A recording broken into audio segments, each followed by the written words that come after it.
always be fair and do your best. And we say that to ourselves over and over because sometimes what is fair doesn't necessarily lean in our favor, right? But we're looking at, I feel like that opens us up to looking at the other person's perspective and to do business the right way. And then always do your best because you won't have any regrets if you're doing your best all the time. Step into the world of success with your brand amplified, the ultimate podcast designed to unravel the intricacies of thriving businesses. I'm your host, Annika Jackson, and I'm on a mission to uncover the stories, strategies, and secrets that have propelled entrepreneurs and business leaders to success. From one Asian woman entrepreneur to another, I am so thrilled to have Nicole Powell on the show today, a woman after my own heart. I love the approach that you take to marketing, and we're going to get into that. But first, you said something that prompted me to say, okay, I need that on the show. Right when we were jumping on, we were talking about your experience of moving to the United States from the Philippines. So we talk about that journey a little bit, what you remember. Sure. I think what I mentioned earlier when we chatted about it was I remember so much of that time vividly when I was in the Philippines, more so than when I moved to America. I mean, the Philippines is so hot. It is right by the equator. It is hot. So I remember it like it was yesterday. My dad and I got off the plane and my mom had this black coat with different colored pockets. And I remember thinking, what is that? Like, I had no concept of a coat. I left the Philippines December 26th. So it was one of those like hot Christmases over there. And then I come here and I don't know what I'm feeling on my skin. I don't know much apart from, Disneyland and all of that fun stuff that I used to watch on television back home. So I really had no real concept of what America was and the weather. I think I just thought everything was the same. But it was definitely a shock, and it's something that I cherish, and I'm so glad that I remember a lot of that time because it's so special to me. Oh, wow. And was your family coming over for work or for a specific, just the American dream? Oh, yeah, I think it all kind of stems to the American dream. So my mom is actually a nurse. So she was sponsored to come to the Bronx. So St. Barnabas Hospital in the Bronx, boogie down. But she was actually here ahead of us. So it's really interesting. Growing up, I never really, until I became a mom, I really grasped how much of a sacrifice that was to leave my father and myself, fly to a totally different country. She didn't know anybody. She worked her butt off to eventually kind of bring us over, get us a green card and everything, and be separated from us. Growing up, I think I was like, I don't really remember my mom that much in those memories, right? I remember my dad. I remember getting in trouble with my dad. But then it never really hit me that, yeah, your mom was trying to bring you to America so that you had this opportunity. So basically that's how we all made it to America and found our way to New York. Isn't that so interesting? I think when we become moms, that changes our perspective, because my mom came here for university. She was supposed to go back and run my kunyai's private school and instead stayed here. And thinking back about like things, we were so Americanized, thinking back about some of the things we would joke about her accent or the way she said certain words when she was just trying to learn English and assimilate. And I look back on that and go, oh my gosh, we're so mean because we didn't have that understanding. And it's such a different culture from place to place. Absolutely. I mean, I kind of echo those same sentiments. Like I'll be like, how come you don't have this? How come you're not investing in stocks? Or how come you don't have a 401k? How come you don't have this, that, and the other? Because growing up, the world capitalism just ingrains it in your brain. But I'm thinking like, knowing how my parents grew up, and they're not thinking about that. They're, they never were exposed to those things, growing up. So I should just stop being so controlling over their retirement and let them just handle it. They're doing their best. Is this, do you think, part of what prompted you to go into storytelling, journalism, sociology, and then make, marketing and production your Yeah. career? I think I just love stories. I think when you talk to people, there's always that surface level kind of conversation, right? Small talk, right? But you never really get to know where someone came from, which influences so much of our behaviors, right? Whether it's positive or negative experiences that we've had growing up affect our outlook on life on a deep level, and also what we buy, how we buy, what we pick over what kind of messaging resonates with us. So I think I've just always been fascinated with the idea of how we all think and how we make decisions and stories, people's stories. I mean, I think a lot of folks meet me and they would never think that I, grew up in the Bronx or wasn't born here, because of how I speak or all of that, or kind of what's out there in the world.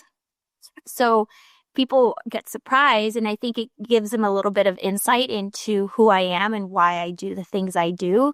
And it's kind of just being an investigator in a weird way and ultimately listening to people, which I think a lot of folks don't do anymore. So, talk about that first experience going to the world of work, because you had so many different careers, and different organizations, a lot in the travel space and entertainment, and then moving into starting your own business. Yeah. So when I sound like my grandmother. When I was a kid, this was living. When I was in college, everyone was very hell-bent, especially in the journalism, communication space. Get Mm. internships, like network, network, network. So me, I was like, okay, where do I go? What do I do? And ultimately, I realized how important it was to know people. Mm. And how important networking actually is. And this is kind of the advice that I give folks that ask me, how I started. And it was really trying to go out there and make connections and really meet as many people as possible, because ultimately I owe a lot of where I am now to those individuals who kind of took a chance on me. And I think growing up in that New York City, like LA world, where I think it is very important to know certain people, in a weird, bizarre way, it fueled me to make more authentic connections in a way, which kind of translated into how I run my business, only because I felt like there were a lot of kind of who versus, quantity over quality, so to speak. And I think ultimately in my career, I've been lucky enough to find those individuals who really took interest and in how I learned this craft, right? Whether it's television or whomever, and wanted to really teach me. I think there's this competitive nature. I know everyone says hashtag community over competition, all that stuff, right? But it's so true. I think when you find these people that really invest in you and believe in you, even though you have nothing on your resume or nothing to your name, I really owe those, a lot of them women, some men, who really took me under their wing and wanted me to kind of flourish in whatever career I was in. I kind of went off on a tangent there, No, Anika. I'm I love it. sorry. Bring it on. That's what we're all about here. Yeah. No, I do think that's so important, because sometimes it's hard to believe in ourselves until we have that person who is willing to, who sees us for our potential and who we are, even if we don't realize that yet. Yeah. I actually have it's not funny at the time. I hope that's okay. But I got this really great position in brand marketing, and I remember I had this wonderful boss, and she was the best. Like, she was eccentric. She had like cool glasses. She was super fun, not, the corporate kind of stereotype that you expect from these kinds of industries. And I remember she told me that someone once told her, you can't act like that. I mean, you can't dress like that. You can't wear hot pink lipstick. Like, you can't do that. You're trying to be an EVP. Like, what are you doing? Because that's been a huge thing of mine. I'm so bubbly and goofy that I've always had this like imposter syndrome. Like, I'm not meant to be an owner of a company or to lead people because I'm just so goofy. And she told me, she's like, you know what? I said, screw that. I'm going to do what I want to do and I'm going to be who I am. And I mean, it's nothing new, right? I mean, everyone says that. Hallmark says it all the time. But when seeing it in action and seeing how fun and confident she was really made me feel like I could do whatever the heck I want Yeah. as long as I believe in it myself. So, which has been fantastic. Yeah. That's such a great story though, because it's so much easier to say that than to do it. But when we start doing it and just really leaning into our full selves, weird, interesting, out of the box, whatever the case may be, so much more comes to us in Yes, those moments. absolutely. So what was it that prompted you to start Halcon Marketing? Oh, great story. Again, another story. Another story. So I actually started Halcon right after I left marketing. So I'm all over the place. So I had a less than stellar experience and it was pretty horrible. And I thought to myself, I'm running myself ragged. I'm not home. I'm traveling all the time. I always felt like I was looking over my shoulder. And I'm not saying every company has this environment, but at that point, especially when you're at the end of your rope, you're like, the world is ending. This is not for me. So I literally just decided I'm leaving marketing. This world just isn't for me. And I took a job entry level, starting over as a leasing consultant for the apartment building so just so everyone is aware now how I was so over it. Like I was like, I'm starting over, that I'm done. This is not for me. I'm finished. And it was kind of like on a whim. I was like, okay, I'll take it. Whatever. Just get me out of here. But of course they found out that I had all this marketing experience. So they were opening up a brand new apartment, like luxury apartment complex. And they were doing like grand opening parties and all of this stuff and marketing ads. They were like, Nicole, can you help? And I said, sure, of course. And then that's when I was kind of exposed to a different world. Prior to that, bigger agencies, bigger companies, you're working with the big guys, right? The national big brands. But in this world, I was exposed to the small business owner, even the mid-sized business owner, a different team. So it was just kind of refreshing. And I realized, man, I'm really making an impact here, And then on the other side, starting off at this like brand new industry where I'm entry level, I had to kind of eat my humble pie. I know nothing, right? Up until this point, I was like, yeah, you should do this, that, or the other. And it was such a great environment. I loved coming to work. I wasn't stressed. Everyone was helping each other out. And I realized it wasn't necessarily the marketing that made me feel like I was over it, not the act itself, but I think I just was not in the best fit environment for me. So fast forward, I decided to have a consulting business as a quote side hustle. Like how many entrepreneurs have said this, right? This is a side hustle. I remember pitching the idea to my husband. Like, this is like, I'm just going to do it for a few hours at night. Not a big deal. And then fast forward, I'm like, so I think I'm going to quit my job and do this. So that's kind of how it started. And my first client was the boutique that sold me my wedding dress. So it kind of spiraled there. And now we have a team and it definitely happened organically. I never dreamt, the concept of being a business owner was never in my vision. Like I never thought this was going to be my thing ever. Sometimes I still don't. Like, what am I doing? Yeah. Yeah, that you found something that you're really passionate about. You found a different way of applying your skill set and your storytelling ability to industries and small businesses, which that's where my heart is. So I love that you're in that arena. And then I love the fact that your first client was the bridal boutique. How did you go out and approach finding clients and figuring out who you really wanted to work with? Sure. So I'll tell you the bridal boutique story. So just kind of So basically, I got my dress and then she started following me on social media. And then I kind of just posted, hey, I'm doing this side thing just for fun, blah, blah, blah.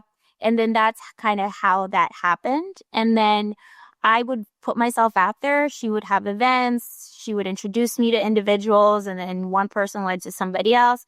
But I think the one thing that I really realized was I had to put myself out there in some capacity.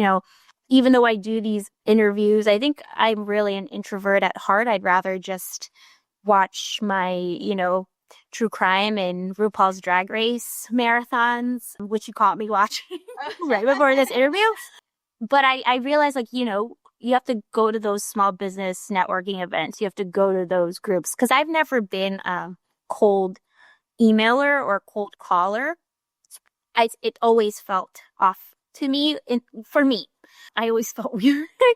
So I was like, there has to be another way for me to get new clients that aren't through referrals. And I realized that getting out there, sharing my expertise, helping people without really expecting anything back, right, is a great way for me to get myself out there and have people get to know me. Because ultimately, in marketing, as much as, as any service-based business, you meet probably once, twice, three times, and then you are signing an agreement and paying people sometimes thousands of dollars a month, and you literally just met them, right? Yeah. So I try to do as much as I can to let people know the kind of person I am, how I look at business and things like that, so that they won't be as nervous. And when that time comes, they'll reach out.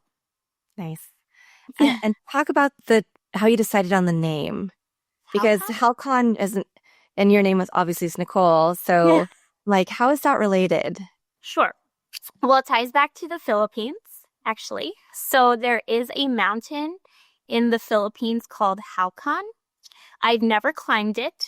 It just sounded the best out of all the mountains in the Philippines. I'm just going to be totally transparent. And when I started the business, my husband and I, this was pre-toddlers or pre-children, we used to hike a lot, right? And Mhm. the Philippines and growing up there means so much to me that I wanted to kind of tie in that kind of the Philippines in some way with something that my husband and I enjoy doing. And that's where Halcon came. And yeah. Oh, that's fantastic. And now I want to talk about your current scope because you talk about psychology and neuromarketing, and Mhm. that is such an important overlay. Mhm. So, talk to us a little bit about that. And Sure. was this always your approach as well as multicultural? Was this something that kept ideating, iterating on? Yeah. So neuromarketing, a lot of people ask, it's kind of this like mixture of psychology, neuroscience, behavioral economics, marketing, right? And it's really understanding the different parts of the brain and how our brain receives information and how we make decisions. So I read a lot of research articles. I talk with our resident neuroscientist because although I love the brain, I am not a neuroscientist by any means. I don't even remember some of the names, but I know what they are good for. I just don't remember the names. But at the end of the day, I think I got to this point where I was receiving a lot of feedback from clients on why they're so jaded or angry when it comes to like marketing. They've had some really negative experiences. And one of the biggest things that they felt like people were just guessing, that they were looking, scrolling, and then thinking, oh, that's a great thing that person did over there. So they're just going to apply it here. Or certain agencies might have a niche, for instance, and it's kind of like rinse and repeat. So I also am a firm believer, or yeah, well, we all lie. Let's just put it that way. Every person lies. And when I was kind of conducting market research or like surveys or interviews, I always felt like, you could kind of read body language. And sometimes what people say isn't necessarily, I know how they're going to behave. So Yep. this whole brand building exercise and marketing exercise, right? It's all about kind of finding what that truth is. So getting as much insights as possible to find out, okay, this is my business, this is my client. How do we get more customers? Like, how do we get these people to pick your business? So I wanted to really get some science in there in some capacity versus just, I feel like this ad is great looking, right? So that I can also say to my clients, hey, this is how the brain reacts to placement on a website, or this is how the brain reacts to XYZ, so that they can feel a little bit more confident, at least that there's some science in there, right? There's actual researchers other than me kind of putting all of their time and energy into really studying how we make decisions and applying that to their actual campaigns. It's not necessarily just reserved for the big guys either, which I think is the biggest misconception, is that only Coca-Cola can do this stuff, but we can. Yeah. Yeah, I think there's so many levels of that, right? I completely agree. People will say one thing because it sounds like the right thing, but then sometimes our actions don't match. Right. And it could be that we get really excited about something when we're in that process of the surveys or the interviews, and we may have intent to purchase later, but maybe it's not going to be as immediate as we make it sound like, right? Because I know sometimes even for myself, I'm like, oh, that sounds like a really great program, but I need to put it into my spreadsheet of like when I actually, when am I going to be finished with this other stuff so that I have time to focus on it and want to spend the budget on it and all of those things. So that's one part of it. I also think market research can be very expensive. I think obviously now we have different AI tools and we have other ways of doing surveying and research and sampling that don't have to cost as much money, because that's one thing I know people hear and would object to, right? Mm-hmm. So, absolutely.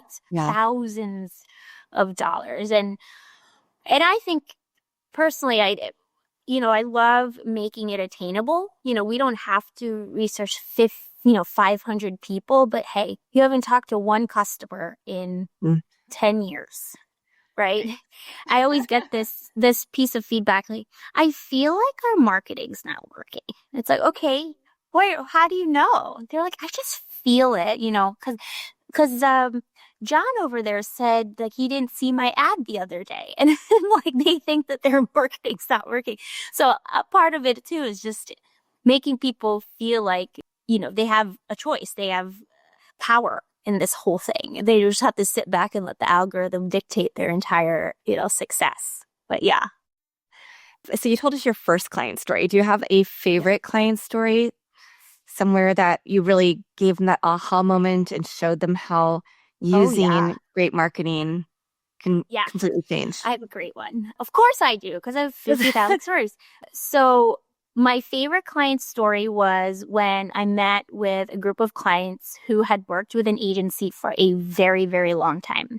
An agency, and they had a consultant, and they just felt like their advertising just wasn't working. So one, they couldn't understand any of the reporting or numbers. So that was already red flag number one. They couldn't understand it. So for all of you folks who have if you don't understand something, please ask.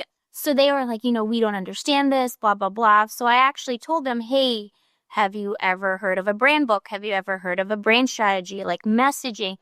And at first, of course, you get that comment, like, we have a logo, Yeah, so you have that comment. Well, we have a logo. We have all that already. We have a brand guide. So I said, no, I think we need to really establish yourself in their business. They have a ton of competitors. It's oversaturated, so it's really about, cutting through the noise and standing out. And when I tell you, they were not into it at all. Like, it was a very, very difficult beginning conversation, because I think they all thought I was just spewing fluffy stuff, which I think a lot of folks think when it comes to branding, it's just fluff. But I said to them, you're putting out all this money on this advertising, but you don't even know if those are the words and those are the images and those are the feels, right, that your audience want. And yeah, that same business in Connecticut is doing great, but you're not that business in Connecticut. You're part of a different place in the country, different audience, different competitors. We need to start from scratch, right? So after a lot of kicking and screaming, I said, this is going to work. I'm telling you. So fast forward, and it did. They're in a place where not a lot of folks are growing. They're growing. They're going to a bigger the bigger office. They're hiring, So at the end of the day, that's a great story, because I feel like a lot of the times I am proving the worth of brand strategy because there's no immediate results, right? It's not like I'm putting $1,000 on an ad and seeing the clicks or the convert or the form fills come in. And the concept of a brand book, as we probably know it, that Nike invests millions of dollars into creating for one shoe, right? It is so valuable, especially to small businesses who have a ton of competitors locally. And if you're already thinking about how your brand looks and sounds and what you say and your audience and competitors, you're worlds away from a lot of your local competitors out there. So that was my 2 cents. Yeah. It astounds me how many people are like, I have social media, I've built a website, I have a logo. Okay, but who are you as a brand, Mhm. right? What is your vision? Like what, all of the information that they need to really make sure they're mapping to the right client base. And the right client base may not even be the people that they think they're targeting. Exactly. And I think you don't even know if there's a client base, as you said, that you haven't even looked into that no one is capitalizing on, right? So it takes that level of research and work before you even, say post or put something on television. There's so much work that goes on behind that to make sure what you put out there to your audience attracts them and also helps with the conversion. It's not just about pumping things out that you, again, think or feel is right. We got to do some digging and some work beforehand. Yeah. You talked about a couple of local clients. So do you primarily work with clients in the St. Louis area? Have you expanded to national or global, especially with your Yeah. Oh background in my the God. Philippines? I'd love to expand global. No, so national. So we have a bunch of clients. So we're all remote. So a majority of my team is in the St. Louis, Illinois area. We have one gal, Jane, who is out in Denver, but we're all remote. So we'll help clients all over. But a huge part of that, though, is like we want to make sure that we get to know your location, we get to know your competitors, all of that stuff. So just because we're in St. Louis, it doesn't mean like we're just going to look at your same business in St. Louis and say, okay, we're just going to repurpose this and give it to you. Because as I said earlier, wherever you are in the country, even if you're a city, rural, wherever, people are different and your competitors are different. So that's really critical. And we do take the time if you are in a different city to investigate and understand what the market is like where you're from, Right. visits, all that fun stuff. Yeah. All the things. Yeah. It's funny because I've worked I'm not in an agency right now, but when I worked at previous agencies, some of our clients would be like, here's the demographic, here's the zip code data, but this has nothing to do with who our target is. Our target is actually this very small segment of people who still live in this area, but the overall information that we have psychographically, demographically isn't representative of them, right? Because maybe the whole area is known as being very wealthy, very educated, but we're trying to reach a population who might be underserved, might want to go back to school, get an education for a different reason, doesn't want to spend tens of thousands or hundreds of thousands of dollars going to a 4-year university these days. So it is so important to niche down and get to really know that specific target. Isn't like being Sherlock, right? I Yeah. think if you're in marketing and if you love it, you love mysteries, you love investigating. And full disclosure, I have some folks on my team who are like, I do not want to do brand strategy. I get me away from it. I just deliver me the insights and I will make it happen. So there's different places for different kinds of folks and what people are interested in. But to your point, it's like, okay, what makes that group want this over that thing? And it's a lot of talking, analyzing, and understanding different kinds of people, which is fun to me, at least. Same. And we were also talking before we jumped on about we're both mothers, entrepreneurs. Our partners were living in other places or are living in other places. And so we have a lot to balance, not including other family, other things that we have that we add value to, right? Other places where we have a tether. So how has that transition been with starting your company when you're just telling your husband, you said this is before having children and then integrating that quote balance into, into everything. So I started my business in 2018 and then I had my son in 2019. So it was very quick. And then I had my second son in 2021. So I was actually working 3 out of 5 days up until like late last year, just so that I can devote some time. It was a lot of adjustments. I'm still adjusting. I'm still kind of testing the waters on what works. And I think I mentioned to you, we just recently are doing a short-term move to Virginia and kind of flying back and forth. So figuring that out. So it's really just being flexible and nimble and really communicating with my partner on what I need and understanding what he needs, because that was a struggle. Sometimes I saw myself spreading myself. It was all my fault to think, trying to do everything. But I'm sure you can relate. One minute you don't have a kid, and the next minute you have a kid, and then you're supposed to just figure it out. And that is the biggest life change, or one of the biggest life changes you could ever experience. What's really helped me is getting an assistant. I was like pushing it for so long. I was like, I can do this. But then the amount of time it's actually given me back has been fantastic. And secondly, I think what's really helped me is finding a group of other women who either have or are currently experiencing the same thing. So even if we don't have the same solutions or any solution at all, at least you have someone to vent to that's not your husband, who probably has no idea what you're talking. You know what I mean? The idea of having a business to him is like he would never do it. So the fact that I'm even doing this, I probably is crazy to him. But so it's really nice to just have that support system and to listen to like podcasts like this, where we can talk about stuff like this and someone can say, yeah, I have no idea. I'm still going through it. What I found is, as entrepreneurs, we always want to have the fix, right? We always want to have a plan. And that pressure in itself kind of, in a weird way, weakens us, because we aren't able to just be vulnerable and say, I need the help or I'm struggling. But once we hear others are doing it, then we can kind of open up a little bit. And that's when all of the solutions actually hit us right in the face versus pretending that we got it all. I still don't have any idea sometimes what I'm doing. But all I know is I time block, and time blocking helps. Nice. Yeah. Yeah. And I find that it's not just women talking about this now. Fathers who are entrepreneurs are also talking about it, which I find really, it's a space I'm grateful for, right? That it's not just one-sided now. And of course, we also know as our children get older, we have different issues, different stages of life. Like we are at very different stages with our children. Yes. So that's why I'm like talking to you. I'm like, you made it. You did it.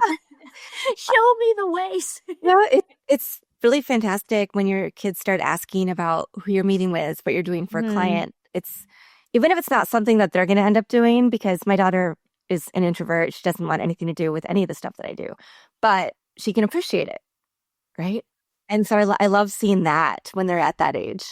I asked my boys, I think it was when my eldest had right around the time he graduated, they asked, like, what do you want to be when you grow up? So he's like, policeman, firefighter. I'm like, do you want to be a marketer? He's like, no, I don't know what that is. And I'm like, oh, I'm going to look forward to when he actually knows what that is. And I could get him really excited over all the cool things I'm doing. But yeah, to your point, I think there is a lot more. We've come a long way. You know, my husband helps me a ton. I don't think I could do this without him, and he has his own struggles, granted different than mine.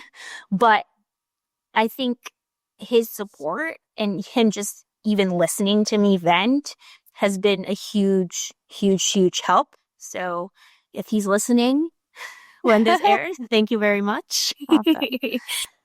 I have to ask about AI. I love AI workflows. So, I've been starting to get even deeper into it and figuring out like what agentic AI or what other tools can help create more systems for my organization as well. So I'd love to hear, are you using any tools and technology to aid in your business? Which ones do you love? Oh, great question. So interesting question. We're currently undergoing a tech transition as we speak. So no offense to these companies. We loved you for many years, but we were transitioning, loved you for many years, but we were transitioning into Microsoft's ecosystem. Again, just like making sure everything is connected. So Microsoft has Copilot, which helps a lot. And then just creating like automations for onboarding using their kind of system. We're going to onboard into HubSpot. So this is actually a weird time right now because I'm still figuring out how to use all of these things in this new world. But prior to that, we were using ClickUp. ClickUp was kind of like our project management tool, and we loved it for many, many years. Of course, there's the chat GPTs of the world, putting it in there. But, as a marketer, I'm like, you can't just put things on there and that's it. But it is very helpful. I mean, I'm going to say this. It's a great tool. AI is a great tool. I think that it's also important to recognize that we all have our own creative ideas, and that's also critical. But yeah, I think every big system that we've used, we use Slack a lot. What else? We don't use it. Well, we're transitioning. Did that answer? I think I'm in such limbo that I don't even know. Yeah, well, I know. I think so. I think this is a place where a lot of small businesses are, right? We're trying to figure out which tools work the best, which workflows, how to prompt engineer, all of those things. And so what I hear you saying is that you're moving into one ecosystem where it provides you with everything you need in terms of project management, teams, right? Being able to stay connected, calendars, all of the different, even Copilot being able to be your AI think partner. I think it's important for any business, especially small businesses, is to really look at what you're paying for, right? And you'd be surprised to see how you might be paying for one application and something you're already paying for kind of does the same thing. Granted, it's not apples to apples, but maybe just small adjustments, right, can help you make that particular application work for you. So one of the reasons why we're transitioning is because that Microsoft suite for us kind of fits our business needs at this stage, but also everything's integrated. So I know that what I'm paying for has everything, right? So it's really up to the business, but I definitely recommend kind of doing like an audit of sorts to really understand, hey, am I taking advantage of all the cool things that ClickUp has, which ClickUp has some great stuff. So highly recommend. It's okay. It's okay to switch. And I know. It's okay to switch, everybody. I'm still figuring it out. Yeah. So you are in a little bit of a limbo. You're switching over to more of an integrated tech stack, if you will, figuring out how AI works for your business. You are working nationally. You have team members everywhere. You are in also transition with the move, and where if you're going to be fully in St. Louis, if you're going to be over on the East Coast for a while, or what's next. Mm-hmm. What do you see next for your business in terms of where you're going to pursue clients or growth or, any of the or areas that you're going to expand on? Sure. So I think I started in St. Louis, so that's always going to be my heart, I think. I'm always going to be flying. We still have a house there, so I don't think we're planning on moving. I don't know. I have to talk to my husband about that later. But I'd hope to expand more on the East Coast. I grew up in New York, New Jersey area, kind of see where that goes. Also, as my children are kind of getting older, my oldest is going to go to kindergarten soon, and then my youngest is going to soon follow. That gives me a little bit more time to really explore. I've been really cognizant of my time because I want to split it evenly between growing my firstborn, which is my business, and then my two others, my two actual human babies. But I think as they grow older, my vision is to kind of expand in this Virginia area because I'm physically here. And I think that's really crucial to build those relationships. But I really see us just expanding our services, getting more people. That's the vision, is to get some more like-minded folks to join the team. I actually weirdly have no intent on getting an office as they usually say. I kind of love how we're all remote and everyone has the freedom to just be on a beach but work. And that's kind of cool. And everyone's still doing a great job. So ideally would love to expand into different markets, help other businesses. And when people ask, oh, what's your ideal client? This might be a horrible answer, but my answer is just folks that are values aligned. And I think that's where the world is kind of transitioning into. especially in marketing, you want to brainstorm and have a positive relationship. And if you're not seeing eye to eye, that doesn't cause creative ideas or result in creative ideas, I think. Yeah, no, I agree completely on that. I also wanted to ask about, we talked about data and making sure you have a strong foundation, but creativity and intuition are also really important. And I know that's something that's important to you as well. And I'm finishing my MBA right now, specializing in AI and ML, but I just took a class in management for creativity and innovation. And it's funny because I just started thinking about all these things that I wouldn't necessarily put in those buckets that I now do and how different people innovate. So I'd love to hear a little bit about your perspective and where you found that really valuable in your business. As far as the About creativity, creativity and intuition, having that along with the data and the sure. scientific and the neurology and the behavior side of things. Yeah. So the one thing, some of the pushbacks that I've received from some prospective clients are, well, how many of my business have similar businesses of mine have you done? Well, you're not in this. Like this company is specializes in my business, blah, blah, blah. And I think that's tricky. I get it because you feel like, the agency has experience in your particular field. But what I like to say is there's so much you can learn from other industries and other ways that different industries are innovating or using tech or speaking to their clients that you can apply, right? So I feel like if you're stuck in saying, I only do this or I only work with these folks, you're not necessarily allowing yourself to expand and think of creative ways that you can tap into different kinds of campaigns or ideas because you're solely looking at just data, data, data, data. This is what the data says. But then what about your ideas? I mean, one of my favorite books is The Alchemist. Have you read that book? Oh, yes. Yeah. So I just love the idea of thinking outside the box, but not just saying it as like something to put on your LinkedIn profile, but really looking at the full expansion of what other folks are doing. And is there something we can learn from that, even though it's not in our industry? So what I like to tell them is if you're a good brand strategist, you'll do your research, you'll do your work. But at the same time, if you're exposed to different kinds of ideas, you're more apt to think of something new and something that people are going to remember and will be memorable because they're not used to it in your business. I hope that answers. Yeah, absolutely. And I think that is something important for people to think about because I do think people get stuck in their industry.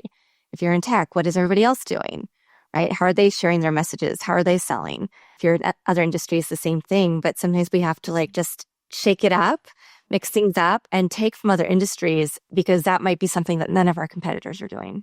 Absolutely. And the whole role of what makes marketing successful is for you to be remembered, right? That's kind of our tagline. What's being remembered is not looking and sounding like everybody else. So if you're looking at everybody else as your sole comparison for how you're going to be different, sometimes you're going to miss out on those key campaigns, key traits, key attributes that everyone else might not be thinking about because they're so concerned over their one particular industry.